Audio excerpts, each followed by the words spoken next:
अस्सलामुअलैकुम dear students. आज मैं आपको क्लास 9th की केमिस्ट्री के चैप्टर नंबर 7 का एक बहुत ही इंपॉर्टेंट टॉपिक करवाने जा रहा हूँ। ये क्वेश्चन हर साल लॉन्ग क्वेश्चन के तौर पर बोर्ड में आपसे पूछा जाता है। तो चलते हैं टॉपिक की जानिब कि इलेक्ट्रोलिटिक सेल क्या है, इलेक्ट्रोलिटिक सेल की तैयारी और काम करने का तरीकाकार बयान करें। What is electrolytic cell, discuss construction and working of electrolytic cell. तो इस टॉपिक में 3 हेडिंग के तहत हम इस टॉपिक को सीखेंगे और ये टॉपिक मैं आपको प्रैक्टिकली सिखाऊंगा। जब भी इलेक्ट्रोलिटिक सेल का नाम आता है तो आपके जेहन में फौरी तौर पर चक्कर आना शुरू हो जाते हैं कि ये पता नहीं कौन सा टॉपिक है, कितना मुश्किल टॉपिक है, इसमें कौन कौन से रिएक्शन होंगे।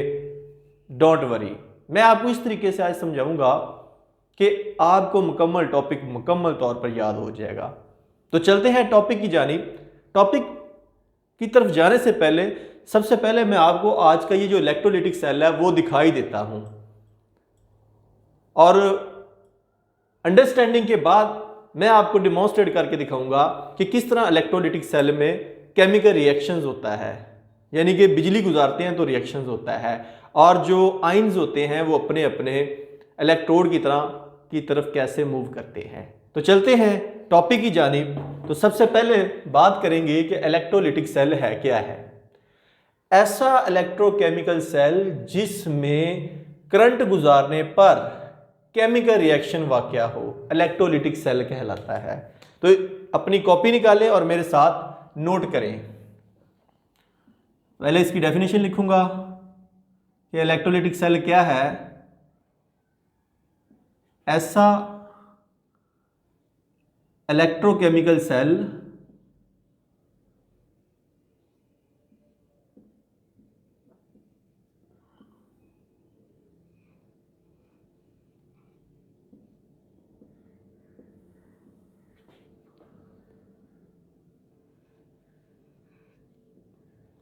जिसमें करंट गुजारने पर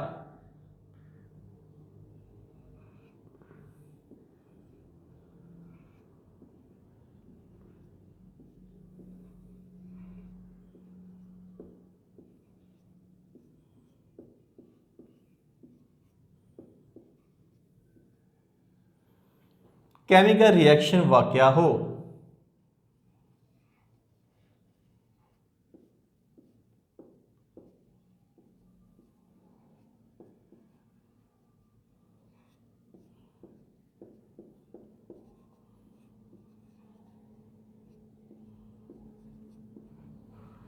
इलेक्ट्रोलिटिक सेल कहलाता है।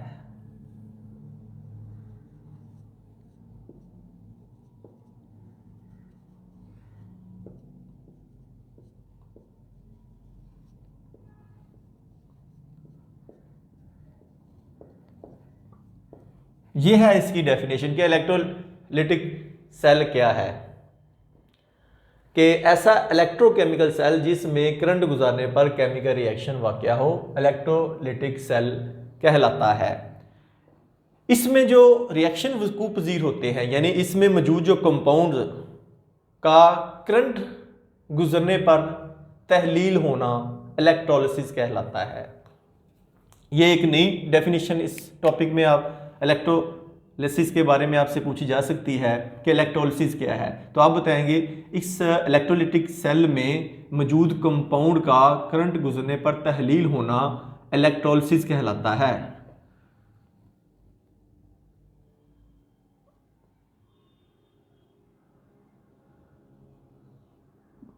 इलेक्ट्रोलिटिक सेल में मौजूद कंपाउंड का करंट गुजरने पर तहलील होना इलेक्ट्रोलिसिस कहलाता है।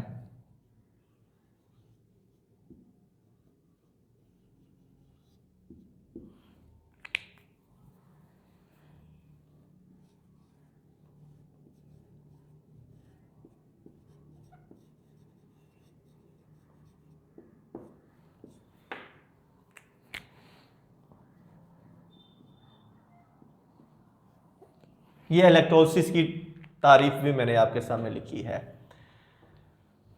इसकी मिसाल डाउन और नेल्सन सेल है।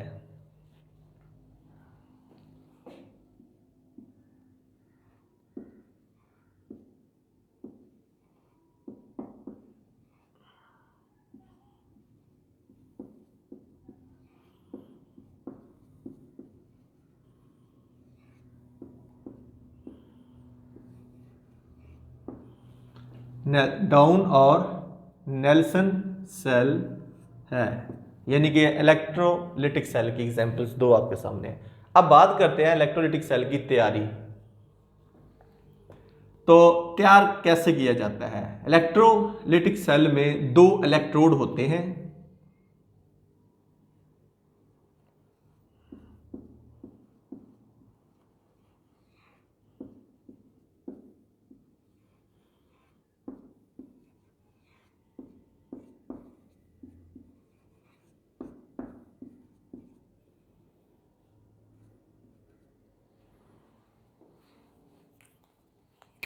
दो इलेक्ट्रोड,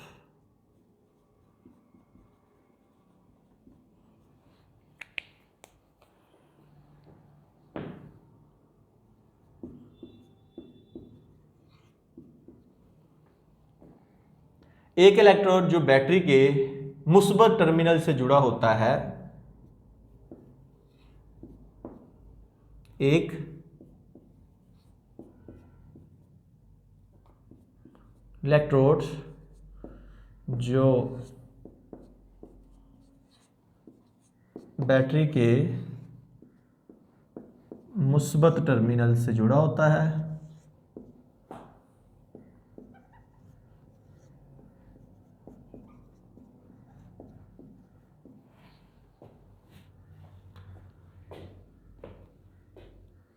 उसे एनोड कहते हैं, जिसे एनोड कहते हैं। एनोड, ANODE, एनोड कहते हैं। और दूसरा इलेक्ट्रोड बैटरी के मनफी टर्मिनल से जुड़ा होता है, और दूसरा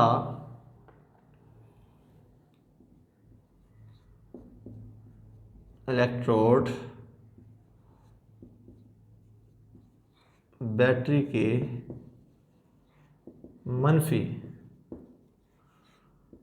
टर्मिनल से जुड़ा होता, जिसे कैथोड कहते हैं।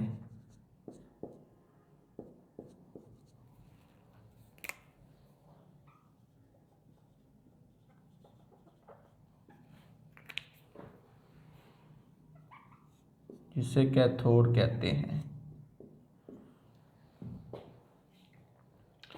अब आपके सामने दोनों मैंने इलेक्ट्रोड का जिक्र किया है कि इलेक्ट्रोलिटिक सेल में दो इलेक्ट्रोड में से एक इलेक्ट्रोड बैटरी के मुस्बत यानी पॉजिटिव टर्मिनल से जुड़ा होता है, जिसे एनोड कहते हैं, और दूसरा इलेक्ट्रोड बैटरी के मनफी टर्मिनल से जुड़ा होता है, जिसे कैथोड कहते हैं।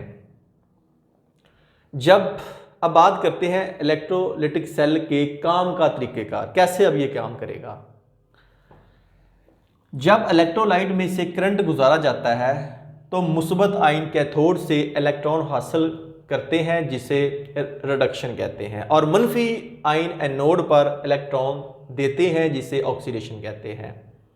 तो चले नोट करते हैं। सबसे पहले नोट कीजिए, उसके बाद साथ में इसके केमिकल रिएक्शंस की अंडरस्टैंडिंग आपको करवाता हूँ। अब आप तरीकाकार में लिखेंगे कि जब इलेक्ट्रोलाइट में से करंट गुजारा जाता है, यानी जो इस सेल के अंदर आपने आयनिक कंपाउंड डाला है जिसमें से करंट गुजारना है, तो उस कंपाउंड ने आयन में तब्दील होना है, जिसे हम इलेक्ट्रोलाइट कहते हैं। जब इलेक्ट्रोलाइट में से करंट गुजारा जाता है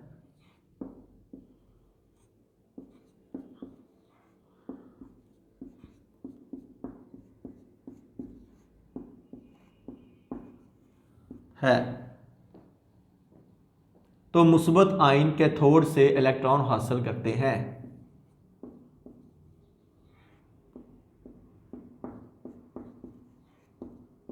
मुस्बत आयन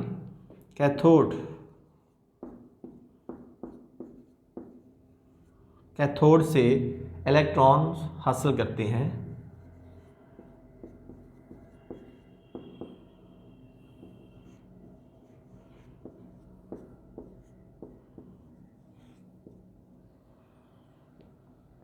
जिसे रिडक्शन कहते हैं, यानी इस अमल को, इलेक्ट्रॉन के हासिल करने के अमल को रिडक्शन कहते हैं,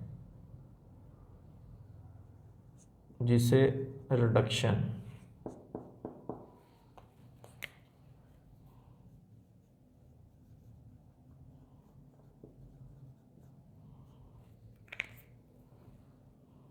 कहते हैं।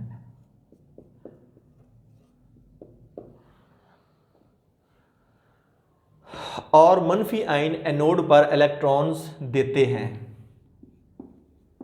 और मनफी आयन, नेगेटिव आयन एनोड पर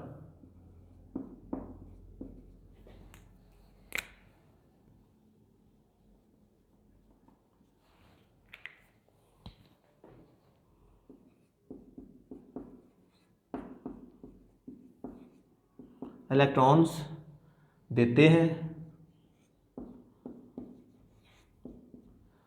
जिसे ऑक्सीडेशन कहते हैं।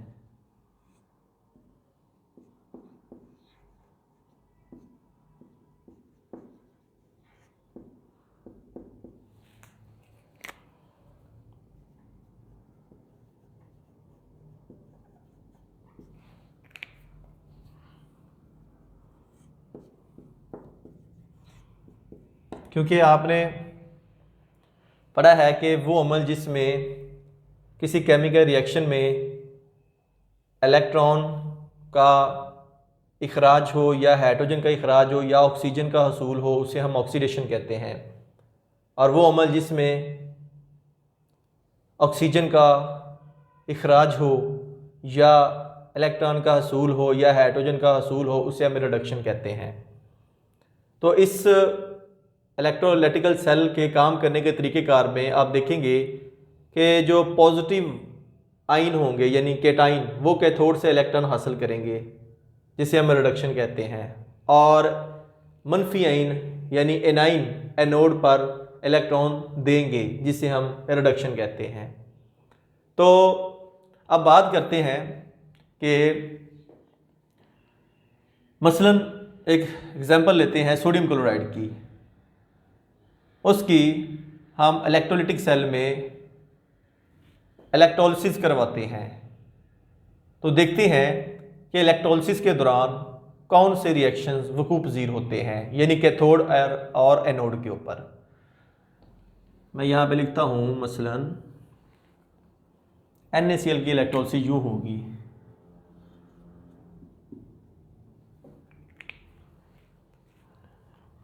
सोडियम क्लोराइड की NaCl की इलेक्ट्रोलिसिस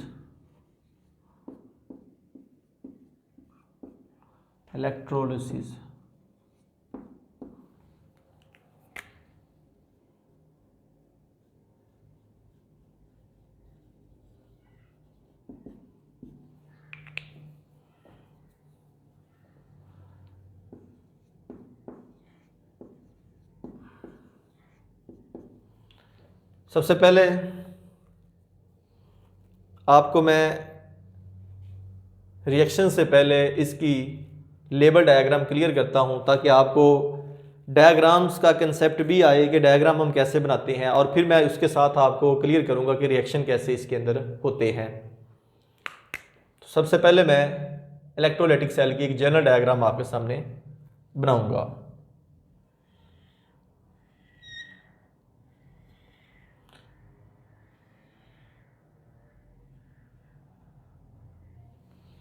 एक सिंपल जो इलेक्ट्रोलाइटिक सेल होता है, दो इलेक्ट्रोड्स पर मुश्तमिल होता है,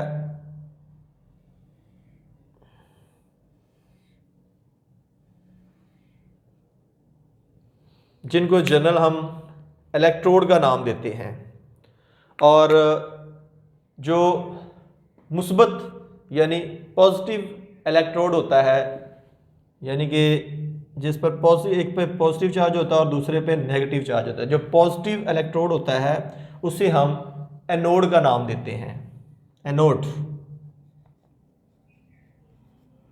तो ये है एनोड।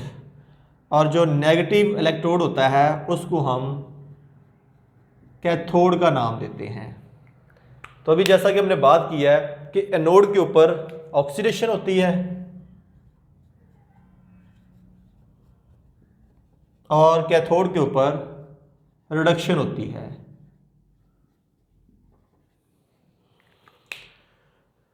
और इस सेल के अंदर जो पिघला हुआ या सॉल्यूशन की फॉर्म में आयनिक कंपाउंड डाला जाता है जिसमें से बिजली गुजारेंगे तो वो आयन में तब्दील होगा, उस कंपाउंड को हम इलेक्ट्रोलाइट कहते हैं। तो यहाँ पे मैं ये जो आपको नज़र आ रहा है इलेक्ट्रोलाइट मैंने डाला है, ये आपको शो हो रहा है, ये इलेक्ट्रोलाइट।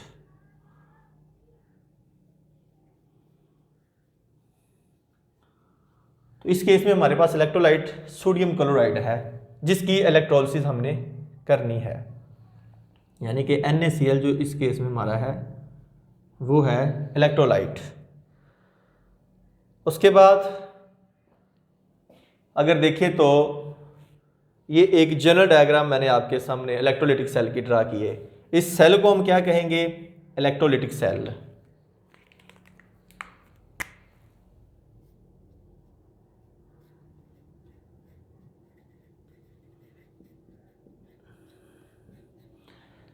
इसके अंदर जो रिएक्शन होंगे, यानी कि जब इलेक्ट्रोलिटिक सेल के अंदर इलेक्ट्रोलाइट में से करंट गुजारेंगे तो इलेक्ट्रोलाइट अपने आयन में तब्दील होगा। इस अमल को इलेक्ट्रोलिसिस कहते हैं। यहाँ पे लिखूंगा इलेक्ट्रोलिसिस, यानी कि उर्दू में जिसे हम बर्क पोशीदगी कहते हैं।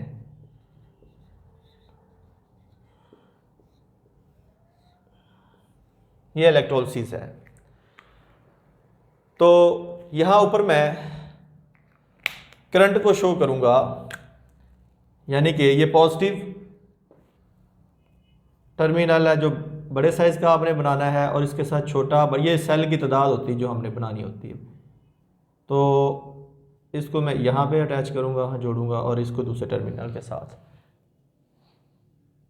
तो यहाँ मैं लिखूँगा कि ये है बैटरी। तो बैटरी के गुजारने पे इलेक्ट्रोलाइट आयंस में तब्दील होता है। इस अमल को इलेक्ट्रोलिसिस कहते हैं। तो ये जो एनोड और कैथोड है, जनरली मजमूई तौर पे हम इन्हें इलेक्ट्रोड्स का नाम देते हैं। अब मैं आपके सामने इसके अंदर जो रिएक्शंस होंगे वो करके दिखाता हूँ। तो सबसे पहले हमारे पास जो कंपाउंड था, इलेक्ट्रोलाइट था, वो है सोडियम क्लोराइड। उसको मैं यूँ लिखूँगा NaCl, सोडियम क्लोराइड। तो जब इसकी इलेक्ट्रोलिसिस होगी उससे सोडियम आयन और क्लोराइड आयन बनेंगे। अब हम देखते हैं कैथोड के ऊपर और एनोड के ऊपर जो रिएक्शंस होंगे। तो मैं यहाँ लिखूँगा पहले कैथोड पर जो रिएक्शन होंगे और यहाँ मैं लिखूँगा एनोड के ऊपर जो रिएक्शन होंगे। अब कैथोड पर कौन जाएगी? अगर हम देखें तो कैथोड के ऊपर क्योंकि नेगेटिव चार्ज होता है तो NaCl जब आयंस में तब्दील होगा तो सोडियम आयन कैथोड की तरफ जाएंगे इलेक्ट्रॉन हासिल करने के लिए। और यहाँ से भी आपको थोड़ा सा आइडिया होना चाहिए कि सोडियम के ऊपर पॉजिटिव चार्ज है, जिसका मतलब है इसके पास इलेक्ट्रॉन की कमी है, और क्लोराइड आयन के पास एक नेगेटिव चार्ज है, इसका मतलब है इसके पास इलेक्ट्रॉन अजाफी हैं, एक्सेस ऑफ इलेक्ट्रॉन है, ये किसी को भी दे सकती है।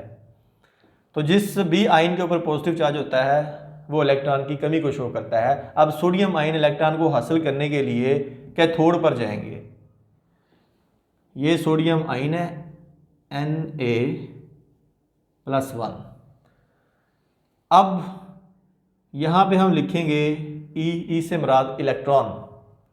जब ये इलेक्ट्रॉन हासिल कर लेगा सोडियम आयन तो ये सोडियम एटम के अंदर तब्दील होगा।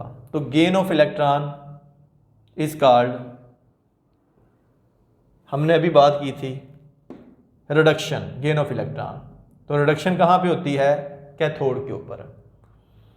तो अब क्या करेंगे, नेक्स्ट स्टेप जो मैं आपको करके दिखाता हूं वो है एनोड के ऊपर। एनोड पे पॉजिटिव क्योंकि चार्ज होता है, वहां पे ऑक्सीडेशन होनी है और क्लोराइड आयन यहाँ पे आएंगे, इलेक्ट्रॉन को खारिज करेंगे, अखराज करेंगे। इलेक्ट्रॉन के अखराज को हम ऑक्सीडेशन कहते हैं। तो यहाँ पे क्लोराइड आयन आएगा, वो क्या करेगा, अपना एक इलेक्ट्रॉन लूज करेगा जिससे क्लोरीन का एटम बनेगा। यहाँ पर ये जो इलेक्ट्रॉन है ये इस साइड पे आपने लिखना है यहाँ पे कि ये इलेक्ट्रॉन यहाँ से लूज हो चुका है, अखराज हो चुका है, जिसके नतीजे में क्लोरीन का एटम बना है। अब क्लोरीन हमेशा मॉलिक्यूलर फॉर्म में पाई जाती है, Cl2 की फॉर्म में। हम क्या करेंगे फिर यहाँ पे 2 लिखेंगे क्लोराइड आयन के शुरू में, इसको बैलेंस करने के लिए। तो इसका मतलब फिर 2 इलेक्ट्रॉन निकलेंगे। ज़ाहिर है Cl2 बनी है, Cl2 आयन, तो ये जो नेगेटिव चार्जेस है ये 2 है, यानी 2 इलेक्ट्रॉन है। तो यहाँ पे मैं क्या करूँगा, बैलेंस करने के लिए 2 लिखूँगा। ये कैथोड और एनोड के ऊपर होने वाला रिएक्शन है। अब मैं मुकम्मल रिएक्शन लिखूँगा ताकि ओवरऑल रिएक्शन की आपको समझ आए कि मुकम्मल रिएक्शन कैसे होगा।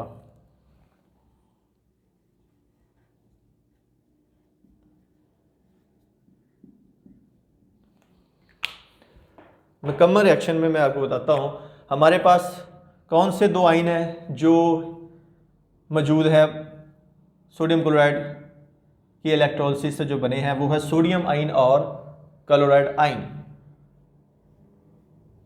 सोडियम Na+1 और क्लोराइड, इनके मिलने से क्या बनेगा, सोडियम Na और क्लोरीन मॉलिक्यूलर फॉर्म में। अब यहाँ पे थोड़ी सी बात समझने वाली ये है, इसको बैलेंस कैसे हम करेंगे। अगर आप गौर से देखें तो क्लोरीन 2 है, तो यहाँ पे हमने यहाँ पे क्या लगाएंगे, क्लोरीन के शुरू में 2 लगाएंगे। अब अगर गौर से देखा जाए तो सोडियम का एक एटम, इसको भी बैलेंस करना पड़ेगा हमें फिर।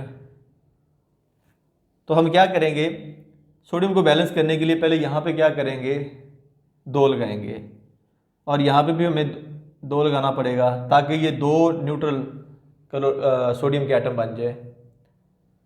अब सोडियम की यहाँ पे भी हमें क्या करना पड़ेगा, 2 लगाना पड़ेगा, और यहाँ पर भी 2 लगाना पड़ेगा।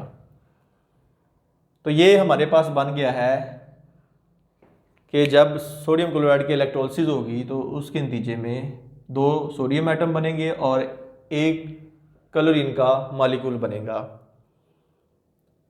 ये जो बैलेंस करना है ये आपको आना चाहिए। अगर ये बैलेंस नहीं होगी मुसावात, तो ये आपका टॉपिक नामुकम्मल होगा, क्योंकि सोडियम और क्लोरीन का जब रिएक्शन होता है तो आपको पता है सोडियम क्लोराइड बनता है। इसका जनरल रिएक्शन एक दफ़ा फिर मैं यहाँ आपको क्लियर करता हूँ, अगर किसी के माइंड में कंसेप्ट क्लियर ना हो तो उसके लिए। ये मेरे पास सोडियम है, ये मेरे पास क्लोरीन गैस है, तो ये बनेगा सोडियम क्लोराइड। अब क्लोरीन के 2 एटम है, मैं शुरू में क्या करूँगा, 2 लगाऊंगा। क्लोरीन के 2 एटम है, अब क्लोरीन के यहाँ पे देखें तो 2 एटम हो चुके हैं। अब सोडियम यहाँ पे 2 हो गए, ये देखिए सोडियम के 2 हो गए हैं, तो क्या करना पड़ेगा, इसके शुरू में 2 लगाना पड़ेगा, सोडियम बैलेंस। तो इस तरीके से अब आप अगर गौर से देखें तो आपको आइडिया बिल्कुल क्लियर हो चुका होगा कि ये वाली हमारे पास सोडियम के 2 एटम है और ये वाला क्लोरीन का एक मॉलिक्यूल है। तो मैं उम्मीद करूंगा कि इन रिएक्शंस की आपको मुकम्मल तौर पर समझ आ चुकी होगी। अब मैं आपको लेके चलता हूं डिमॉन्स्ट्रेशन की जानब।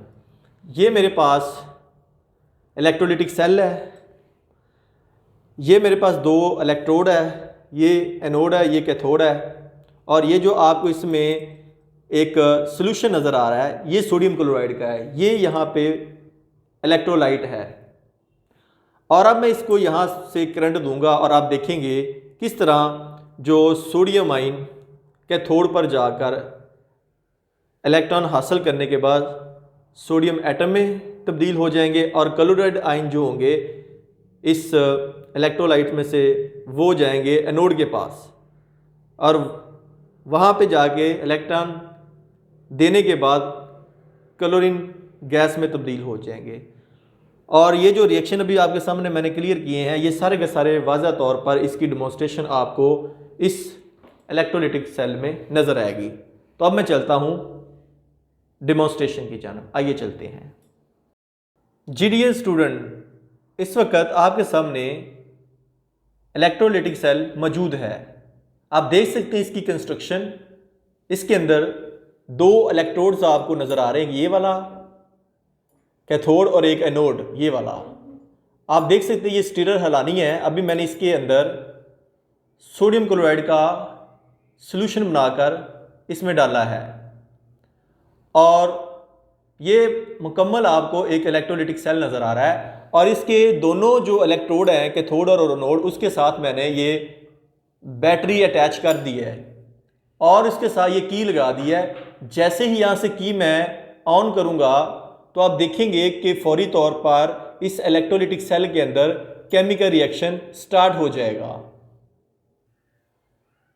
आइए चलते हैं इसको परफॉर्म करते हैं। अब मैं ये की इसके अंदर यहाँ पे लगाऊंगा और आप देखेंगे कि रिएक्शन स्टार्ट हो जाएगा। ये देखिएगा, अब यहाँ पे आपने गौर से देखना है और रिएक्शन स्टार्ट हो जाएगा। ये देखिएगा, आपको यहाँ पे बबल बनते हुए नज़र आ रहे होंगे जिससे जाहिर होता है कि केमिकल रिएक्शन स्टार्ट हो चुका है सोडियम क्लोराइड की इलेक्ट्रोलिसिस का। अगर आप देखें गौर से तो आपको यहाँ पे वाज़ह तौर पर रिएक्शन नज़र आ रहा है, केमिकल रिएक्शन। ये देखिएगा इलेक्ट्रोड के ऊपर। जैसा कि अभी हमने बात की है कि सोडियम कैथोड पर जाकर उसकी क्योंकि रिडक्शन होती है वो इलेक्ट्रॉन हासिल करती है और क्लोराइड आयन एनोड पर जाते हैं, वहाँ पर उनकी ऑक्सीडेशन होती है जिसके नतीजे में क्लोरीन गैस बनती है और वो क्लोरीन गैस यहाँ से आप देखेंगे कि निकलना शुरू हो जाएगी, ये इस सुराख के ज़रिए, ये वाला जो ऊपर लगा हुआ है। तो अब आप देखिए किस तरह सोडियम क्लोराइड की इलेक्ट्रोलिसिस हो रही है। दोनों इलेक्ट्रोड्स के ऊपर रिएक्शन जारी है। आप यहाँ भी देख सकते हैं और वाज़ह तौर पर आपको इलेक्ट्रोलिसिस का प्रोसेस नज़र आ रहा है। और यहाँ से क्योंकि गैस निकल रही है मुझे पंजेंट स्मेल भी फील हो रही है जो कि क्लोरीन गैस की है। जैसे जैसे ये रिएक्शन मज़ीद होता आपको नज़र आएगा वैसे ही क्लोरीन गैस यहाँ से खारिज होती नज़र आती रहेगी। इस वक्त आप देख सकते हैं बड़ी तेज़ी के साथ रिएक्शन हो रहा है और जो सोडियम क्लोराइड के सॉल्यूशन का कलर भी आपको चेंज होता हुआ नज़र आ रहा है रिएक्शन की वजह से। ये आप देख सकते हैं इस वक्त इलेक्ट्रोड के ऊपर जो रिएक्शन हो रहा है। तो ये वो टॉपिक था जो आपके ज़हन में था कि बहुत ही मुश्किल टॉपिक है, पता नहीं इलेक्ट्रोलिटिक सेल क्या होता है, रिएक्शन कैसे होता है, नोड के थोड़ के हैं, उन पे किस तरह रिएक्शन होते हैं। तो ये आपके सामने मैंने पहले इसका थ्योरेटिकल बैकग्राउंड क्लियर किया है, अब प्रैक्टिकली डिमॉन्स्ट्रेट करके दिखा रहा हूँ ताकि आपके ज़हन में मुकम्मल तौर पर इसका आइडिया हो और आपको ये मुश्किल ही ना लगे। तो आप देख सकते हैं इस वक्त ये बहुत आसान लफ्ज़ों में मैंने आपके सामने पेश किया है। उम्मीद करूँगा कि आपको ये डेमोन्स्ट्रेशन पसंद आई होगी और ये फर्स्ट टाइम आप घर बैठे इलेक्ट्रोलिटिक सेल के अंदर इलेक्ट्रोलिसिस की डेमोन्स्ट्रेशन आप देख रहे हैं। मैं उम्मीद करूंगा कि आपको आज के इस टॉपिक यानी इलेक्ट्रोलिटिक सेल क्या है, इलेक्ट्रोलिटिक सेल की तैयारी और काम करने के तरीक़ेकार की समझ आ चुकी होगी। आप देख सकते हैं कि अभी भी उसी तरह ही फास्ट रिएक्शन हो रहा है। तो ये मुकम्मल डेमोन्स्ट्रेशन मैंने आपके सामने पेश की है ताकि आपका आइडिया बिल्कुल क्लियर हो जाए कि हम इलेक्ट्रोलिसिस कैसे करवाते हैं। तो उम्मीद करूंगा कि इस पूरे टॉपिक की आपको मुकम्मल तौर पर अंडरस्टैंडिंग हो चुकी होगी। अगर फिर भी आपके जहन में कोई क्वेश्चन हो तो आप इस वीडियो के नीचे यूट्यूब पर कमेंट्स बॉक्स में अपने कमेंट्स के इजहार करें। अगर ये वीडियो आपको पसंद आई है तो आप इसे लाइक करके अपने दोस्तों के साथ शेयर करें, ताकि जिस तरह आपने घर बैठे ये इलेक्ट्रोलिसिस का प्रोसेस सीखा है, ताकि आपके दोस्त भी घर बैठे मुकम्मल तौर पर ये डेमोन्स्ट्रेशन सीख सकें। और अगर आप चाहते हैं कि आपके दोस्त भी मुस्तफ़ीद हों तो आप ये वीडियो उनके साथ शेयर करें। और अगर आप चाहते हैं कि डेली बेस पे हमें साइंस के लेक्चर मिलते रहें, केमिस्ट्री, फिजिक्स, बायोलॉजी की थ्योरी के और प्रैक्टिकल्स के, तो आप इस चैनल को सब्सक्राइब करें। आपकी राइट साइड पे सब्सक्राइब का बटन है, उसे दबाएं, साथ बेल आइकन यानी घंटी के निशान पर क्लिक करें, ताकि डेली बेस पे जो मैं इस तरह के प्रैक्टिकल या थ्योरी के लेक्चर्स की वीडियो बनाऊं, अपलोड करूं, उनका नोटिफिकेशन आपको मिल जाए। तो नेक्स्ट वीडियो तक आपसे इजाज़त चाहूँगा। अपना बहुत ज़्यादा ख्याल रखिएगा। अल्लाह हाफिज़।